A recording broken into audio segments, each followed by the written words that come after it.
Welcome back, my friends, to the D-Rate the Hate podcast. I am your host, Wilk of wilksworld.com, and this is going to be episode 87. In this week's episode, we are joined by Pastor Corey Brooks, founder and senior pastor at the New Beginnings Church in the south side of Chicago. Now, Pastor Corey Brooks is also the founder and CEO of Project H.O.O.D, helping others obtain destiny. If you've not heard of Pastor Corey Brooks, you definitely do not want to miss this episode. Now, here at the D-Rate the Hate podcast, it's all about bettering the world one attitude at a time. That's what our guests are doing. That's what we're here to do. And I'm so glad you're here to help us do it. Now, we did not create the hate, but with your help, we can derate the hate. It's all about us as individuals and how we play this game called life. So what have you done today to make your life a better life? What have you done today to make the world a better place? You make your life a better life, it makes the world a better place. It just works that way, and it's a beautiful thing. Pastor Corey Brooks and the New Beginnings Church, south side of Chicago, Woodlawn neighborhood, O Block, one of the most dangerous neighborhoods in South Chicago. Back in 2012, Pastor Corey Brooks did a 94-day rooftop campout on the hotel across the street from his church that was rampant with drugs and prostitution and all kinds of criminal activity, refusing to come down until he reached his goal. He did it to raise money to buy that building and tear it down. Now this year, 10 years later, he is on a new mission, and he's on the rooftop again to raise money to build what is an outstanding community project, an outstanding facility to better the lives of the people on O Block, the Woodlawn neighborhood, and Chicago as a whole. Now, Pastor Corey Brooks established the New Beginnings Church in November of 2000 in the heart of Chicago's most dangerous neighborhood. This opportunity was his first glimpse into the despair of the city of Chicago and served as the catalyst to his ongoing efforts up to this date. Friends, you know how I love stories about those that are out there bettering the world, those that are out there helping people help themselves, helping people pull themselves up from the doldrums of despair. Pastor Corey Brooks, the New Beginnings Church, and everyone at Project H.O.O.D are doing incredible things. You cannot miss this episode. Come with me. Listen to this story. Listen to Pastor Corey Brooks talk about his vision and his journey and his latest camp out on the rooftop to raise money to build that incredible center. Let's get to it. All right, Pastor Brooks, thank you for joining the D-Rate the Hate podcast. Thank you. I'm glad to be on your show. So cool what you're doing. I recently became familiar with your story and your situation there in Chicago.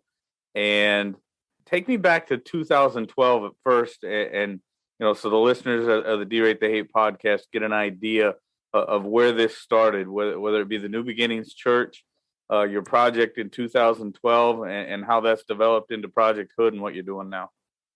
Right. So, there's a hotel across the street from our church. Sex trafficking, drugs, gangs was the order of the day. And we decided that we wanted to do something about it. We didn't like the way the neighborhood was going, the direction of the neighborhood. And for us, that hotel was a linchpin of everything that we were against. So I decided to go up on the roof of that motel and refuse to come down until we raised enough money to purchase it and tear it down and start on a journey to build a community center. And that's exactly what I did. I thought it was going to take a few days, but it ended up taking 94 days on the roof of that from November the 20th to February 24th in the winter of Chicago. I stayed on the roof, raised enough money to purchase it, and we immediately tore it down. And we started our pursuit of trying to build a community center, which brings us to where we are right now. It's the 10-year anniversary, and I'm back on the roof again. Back on the roof. I'm back on the roof. Last time was to tear something down. This time is to build something up. Still bringing attention and awareness to the violence. But our goal is to build a community center on the south side of Chicago in an area that so desperately needs it. All right. So Pastor Brooks, tell me about the neighborhood that you're in. I mean, we've got listeners all over the world, and I don't think a lot of people really understand the gravity of the situation in Right. Chicago and things that are going on in the south side of Chicago. So talk about your neighborhood. Talk about what's been going on there and why you're doing what you're doing. Right. So our neighborhood in 2012, the Chicago Sun-Times wrote an article, and they entitled it "The Most Dangerous Block in All of Chicago." O Block. That O Block stood for the letter of a name of a gang member, a young man by the name of O.D. Perry, who was shot and killed. And so the gangs picked up his name and started calling it O Block. I tell everybody all the time that we're trying to keep it O Block, but not because of O.D. Perry, but because we want to make it a block of opportunity. So that's what we're doing in this community, where we need to fight against the violence and the poverty, because it is rampant, it is unharnessed, and there are a lot of people who are living lifestyles that are contradictory to everything that we need to produce good citizens and to have a good community. So in our community right now, even though murders across the city are growing up, our murders and shootings have gone down because of the work that we do with Project H.O.O.D. H.O.O.D stands for Helping Others Attain Destiny.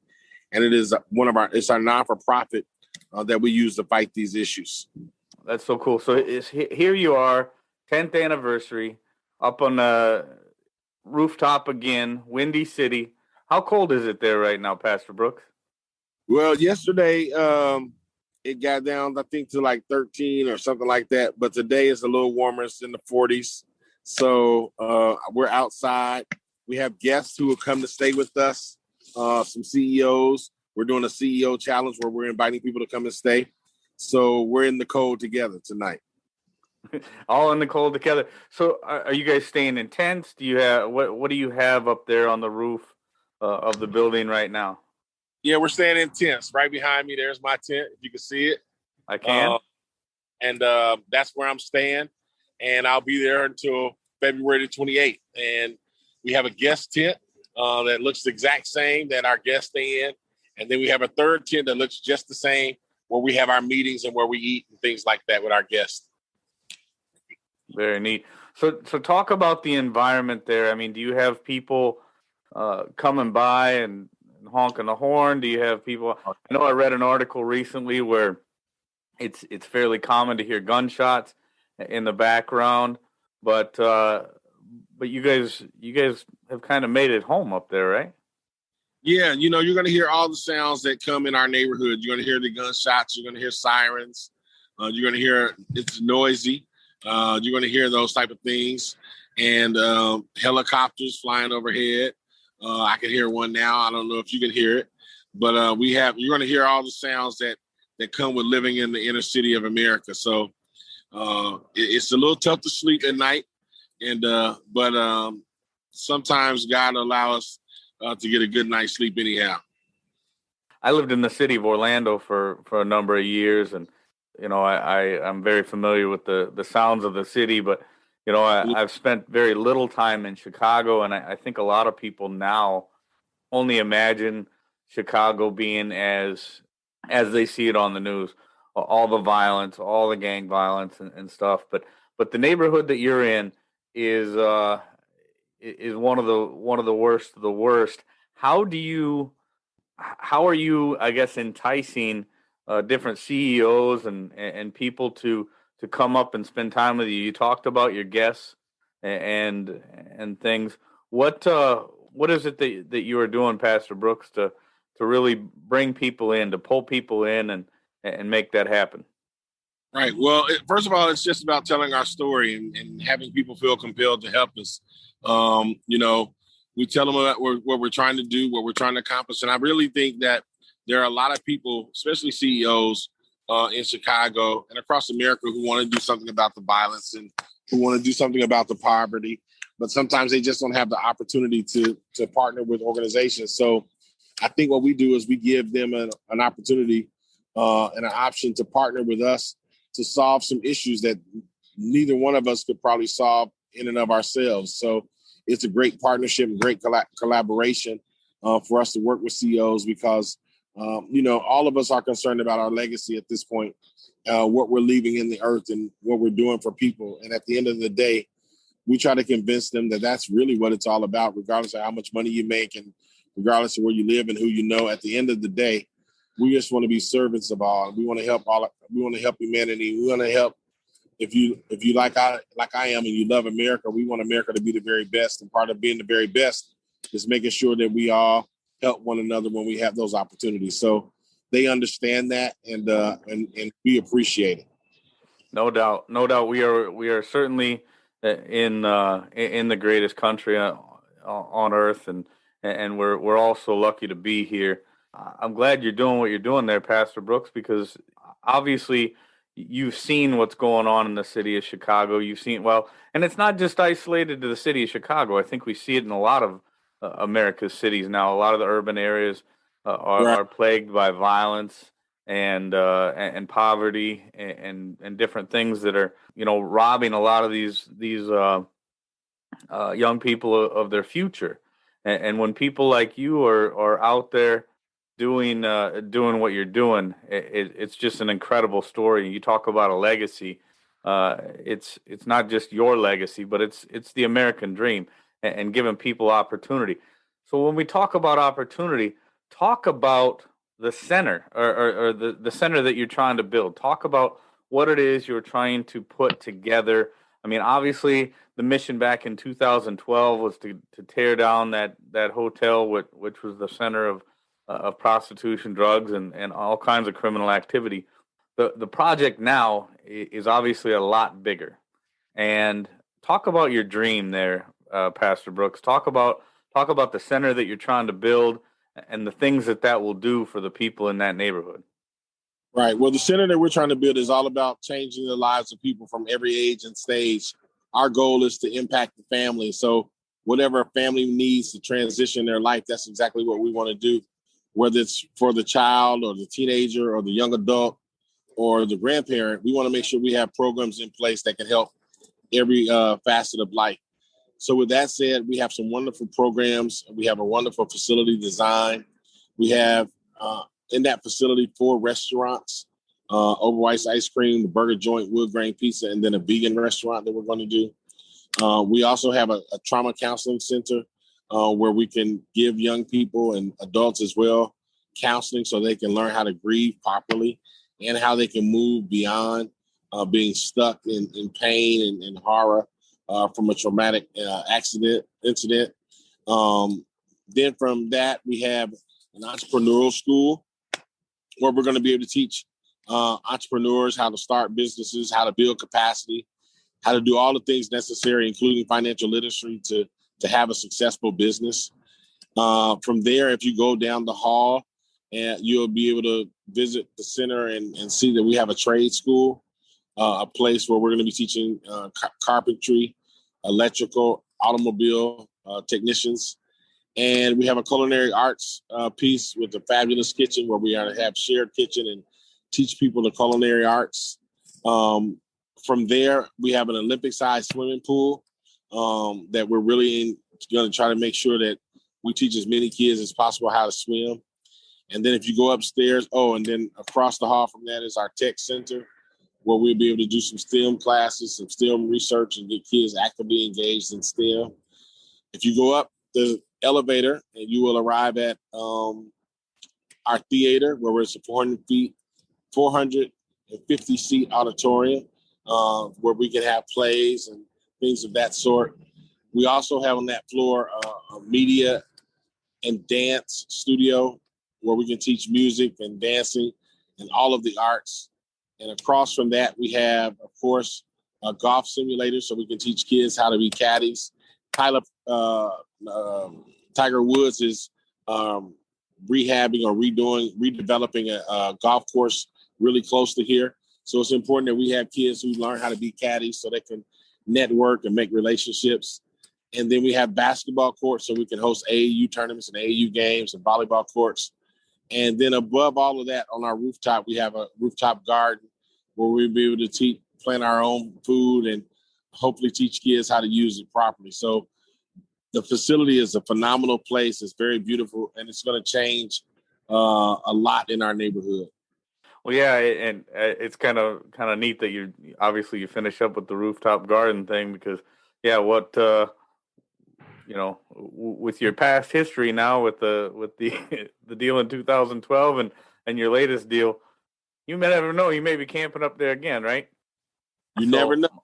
Never know. We'll see.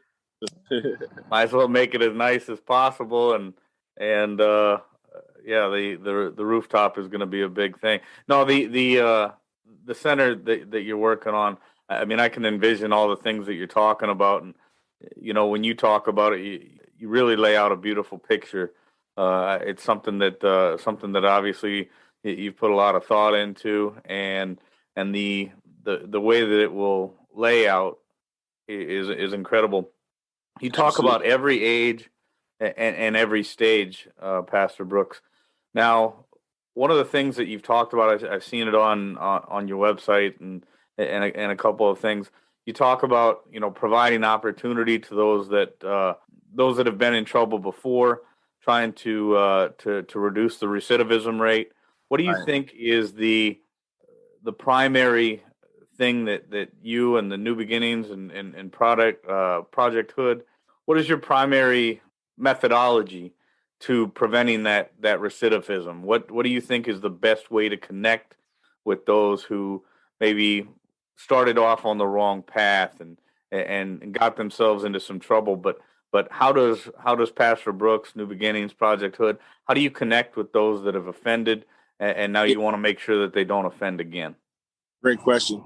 One of the first things that we do is make sure that they have counseling when they come out. A lot of times, guys are angry and hostile because of what they've gone through and bitter about the different situations. So we provide counseling. The second thing we do is we provide mentors, people who have been in that same situation but have come out of the situation, and not only just come out of the situation, but they're prospering. They're doing pretty good. They're taking care of their family. They're working a meaningful job, and their character is intact. We try to use them as mentors because then brothers and sisters who come out of prison or any incarceration, they'll have people who can relate to them. They can have people who understand how they're feeling and what their fears are and things of that sort. So counseling, definitely.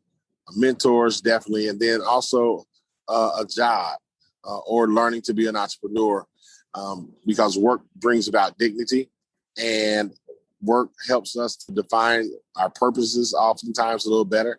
And so we want to make sure that every person gets a job and those factors, those things together, along with pushing our church beliefs and morality and things like that. All those things help to drive a person not to go back to prison and to stay out of trouble. So it's a multitude of things that we have to use, and we're doing it and we're keeping guys out of prison. We know that it works. So we're going to continue doing that because if we don't, the prison pipeline is only going to get worse. Well, without a doubt. And I think you and I can both agree that one of the best ways to do that is to keep them out of the system in the first place. So, Sure. and I know that's something that you do as well, is work with youngsters a lot. You're very active in working with kids, working with children, trying to get kids off the street, trying to keep them out of gangs in the first place. What do you think is the best way? What do you think is the key to keeping kids out of that system in the first place?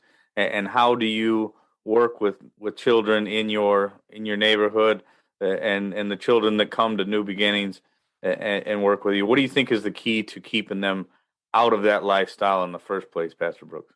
That's a great question. The first thing is you have to start young. You have to start really young. They've done studies that suggest that by the time a person is in the third grade, you can tell the direction of life that they're going to go to. And oftentimes that some of these prisons that they build are based upon these third grade scores and third graders, how life is going for them. So we believe if you're going to keep people from going to prison, the earlier you can start, the better off you'll be. Getting them the mentors, getting them the assistance that they need, sometimes working with their family, hopefully getting their dads back involved in their lives. All of those things are vitally important, making sure that they have a productive, safe place to go, making sure that they have not just mentors, but if they need help with school. it's almost like creating a wraparound services for the youngest persons that we can get it for, because we believe that the younger you can start with these individuals, the better off your community is going to be, and the more likely you are to save them from going to prison. Mm-hmm. Yeah, no doubt about it. I had a conversation with a gentleman named Kendall Qualls. I don't know if you're familiar with Kendall Qualls and Take Charge Minnesota, but back in episode, I think it was 40, 41, 42 of the Dear 8 podcast, I had a conversation with Kendall Qualls, and he talks about faith, family, and education being so important in keeping in resurrecting the American Black family, in making making things go down a better path. Right. Faith, family, and education. I think that's exactly the same thing that you're doing. Trying to get the fathers back involved, trying to take them down a path of faith and family, education with your new center, doing incredible things. I love the thing that you're doing with the camping out, getting everybody involved. I do see the helicopters in the background. I see the clouds. It's a neat deal. Obviously I know why you did the rooftop thing back in 2012, but how did you get the idea for the this rooftop camping out? What brought that? I mean, it's very unique. It's just a cool idea. Yeah, I really feel the Lord pressed it upon my heart and led me to doing it. I'm not smart enough to come up with these type of creative ideas on my own. Wish I was, but I'm not. And I think just being led of God and depending on God and trying to hear his voice as best as possible led me to do it. So thankfully, so far, it's been successful. It's been working. And I really do believe that being on the roof this time is going to help us to do everything that we desire as relates to changing in this neighborhood. Our neighborhood really needs a change. There's so much hopelessness, so much fatherlessness, so many individuals who are just ready to throw in the towel and give up and quit, and who believe and who have been made to believe that they can't change their situation around, that they can't get out of it, that they're stuck forever. But we just believe totally different than that. We believe we can inspire people. We can give them hope. We can help them change their lives around. And we can get them to the next stage in their life to where they're not being dependent on someone else, but where they're being independent and being able to stand strong and being self-responsible for all of the things that are going on in their life so that they too can live the American dream. And I think that's what it's really all about for us. Yeah, I talk a lot on the podcast about gratitude, personal accountability, dignity, and pulling up oneself by their bootstraps. When you talk about the hopelessness, when you talk about people ready to throw in the towel, that's driven a lot by people. I talk about the perpetual victim mentality, and I hate that when people when they realize that, or when a person comes to realize that a lot of what brings them down is their own mindset.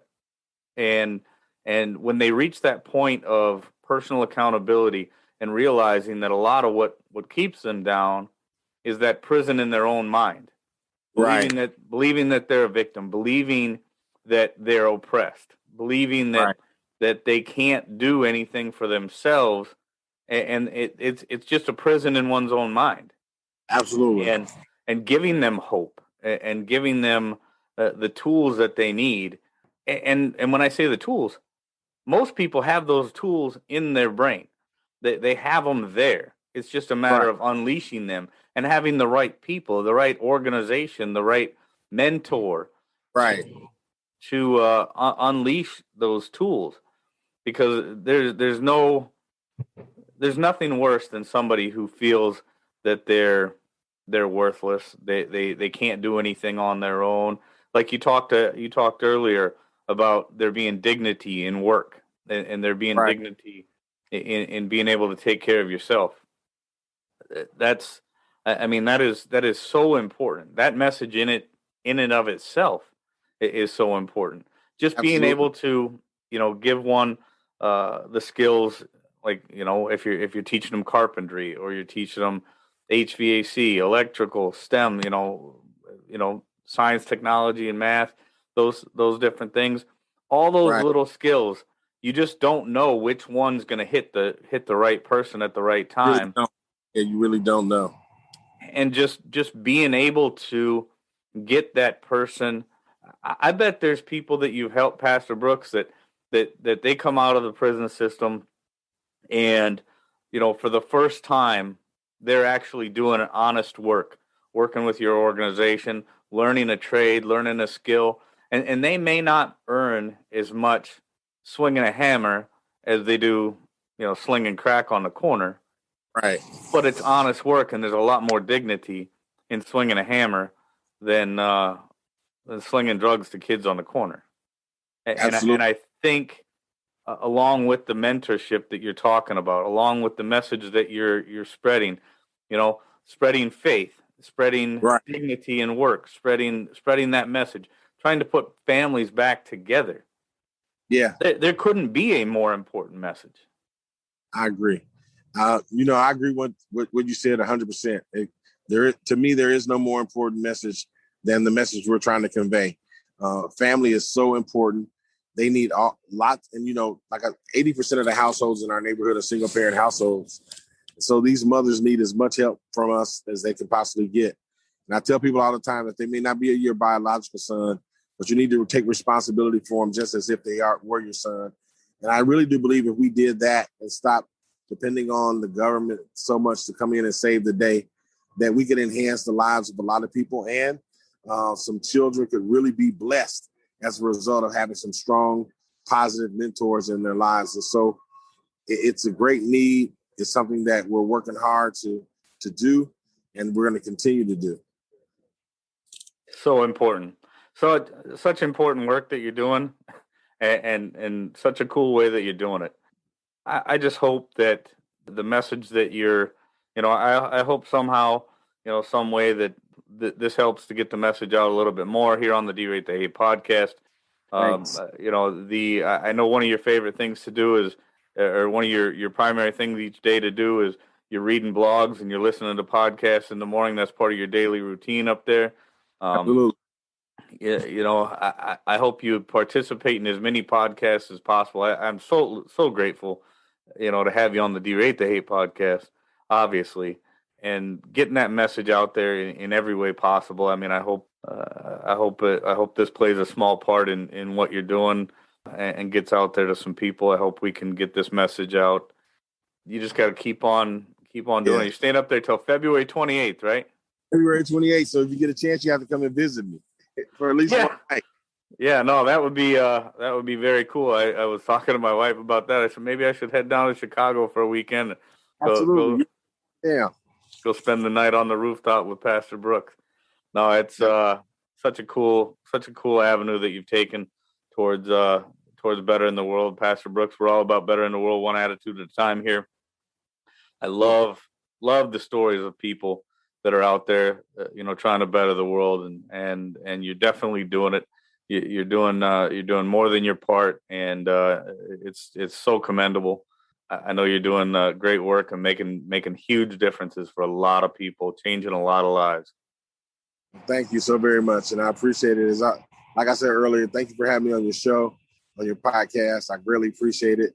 If people want to follow, they can go to projecthood.org, and they can find out all the wonderful things that we're doing. And they can also, if they choose to, contribute to our cause to get this center built. But I am really grateful and thankful for you having me on your show. And I'm sorry I was squinting so much, but I'm sitting beside a little fire. I'll see, can I turn around? Well, you got to have a little bonfire. You can't be camping without a bonfire. So we're on the little campfire, little bonfire. Yeah, no, that's very cool, man. Well, keep up doing what you're doing.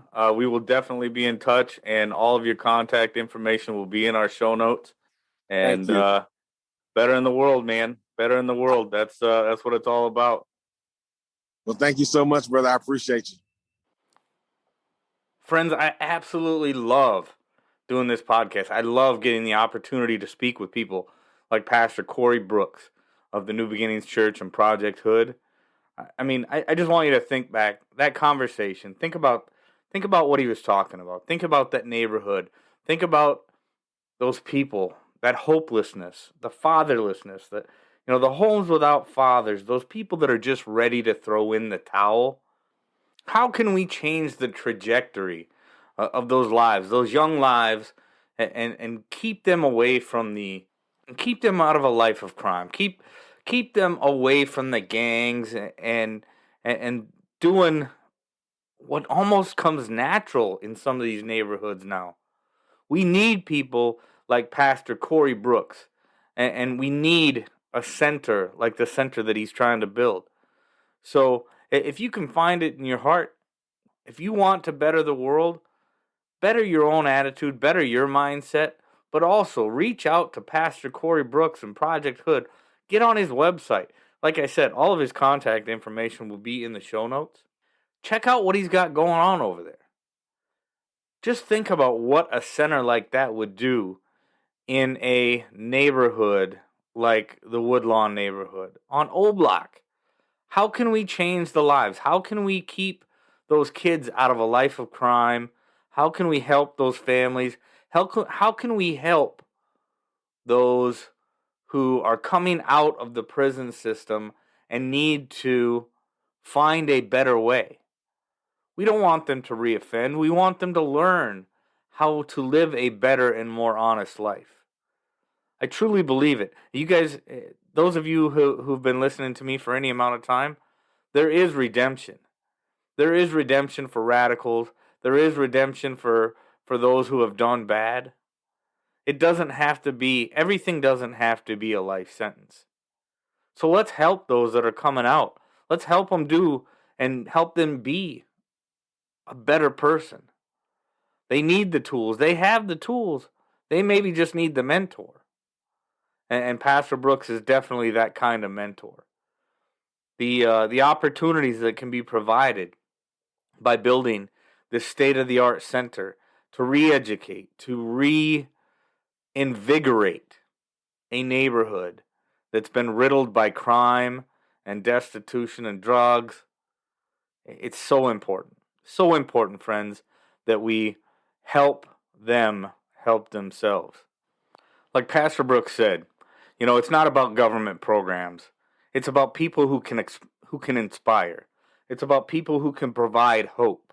It's about people who help others become independent by showing them a better path. Government programs can't do that. People like Pastor Brooks and Project H.O.O.D. can do that. And you can help them do that. Again, find out all their contact information in my show notes.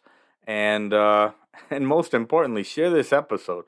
Share this thing far and wide. Try to get Pastor Brooks, Project H.O.O.D., and the D-Rate the Hate podcast as much exposure as possible. So greatly appreciated. With that, folks, I am going to just say, get out there, be kind to one another, be grateful for everything that you've got, and remember, it's up to you to make each and every day the day that you want it to be. Friends, again, share these episodes with your friends, replay them, share them on social media, put them out there to everybody. It's such important work that we're trying to do here, and we can only do it with your help. So, if you've got something to share with me, hit me up on the email, wilk@wilksworld.com, and or any place on social media. Leave us a rating and a feedback anywhere you get your audio. And with that, I am going to back on out of here. We'll catch you next week.